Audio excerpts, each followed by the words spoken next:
अच्छा तो जी purchase ledger control account, purchase ledger control account भी उसी तरह है जी, पेबल्स को रिप्रेजेंट करता है जी।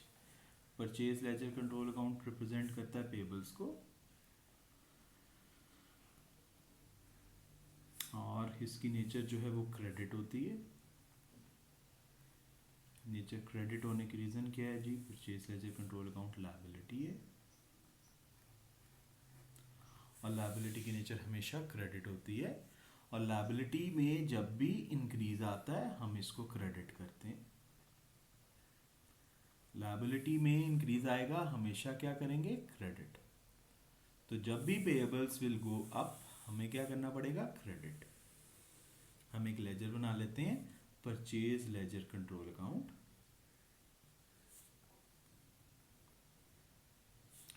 Purchase ledger control account increase आएगा हमें क्रेडिट करना पड़ेगा, डिक्रीज आएगा हमें डेबिट करना पड़ेगा। तो ओपनिंग बैलेंस चूंकि लायबिलिटी है इस तरफ आ जाएगा। लायबिलिटी में इंक्रीज आता है जब आप और चीजें बाय करते हो, क्रेडिट परचेजेस ऑफ गुड्स। जब परचेजेस करोगे तो परचेजेस डेबिट हो जाएगा, पेबल्स क्रेडिट हो जाएगा। जब रिटर्न कर दोगे तो तुम्हारी लायबिलिटी कम हो जाएगी, लायबिलिटी को कम करना है तो डेबिट साइड पे रिटर्न आउटवर्ड्स।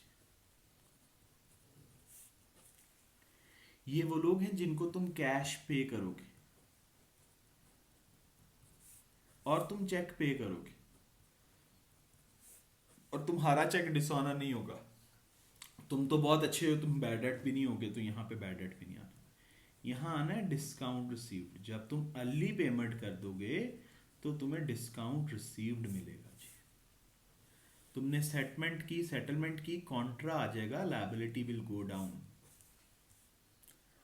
अगर तुमने टाइम पे नहीं किया तो पेबल इंटरेस्ट चार्ज करेगा, इंटरेस्ट चार्ज करने से तुम्हारी liability will go up. Interest charged on over due date.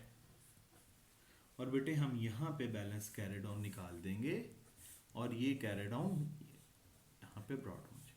और यार ये एरो एक्चुअली नहीं लगाते, ये मैं तो सिर्फ तुम्हें सिखाने के लिए करता हूँ कि ये बैलेंस इधर आ गया, क्योंकि मैंने डॉलर वैल्यू नहीं लिखी होती। ठीक है जी।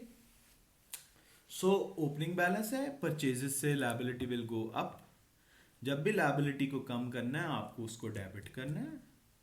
परचेजेस डेबिट होती हैं, लेकिन ये तो पेबल्स का लेजर है। ये किस चीज़ का लेजर है, पेबल्स का। आप में से किसी ने ये नहीं सोचना सर आप तो कहते होते थे परचेजेस डेबिट होती हैं, तो वाकई परचेजेस डेबिट होती हैं, लेकिन this is not the ledger of purchases, this is the ledger of payables. Purchases debit, payables credit. ठीक है जी।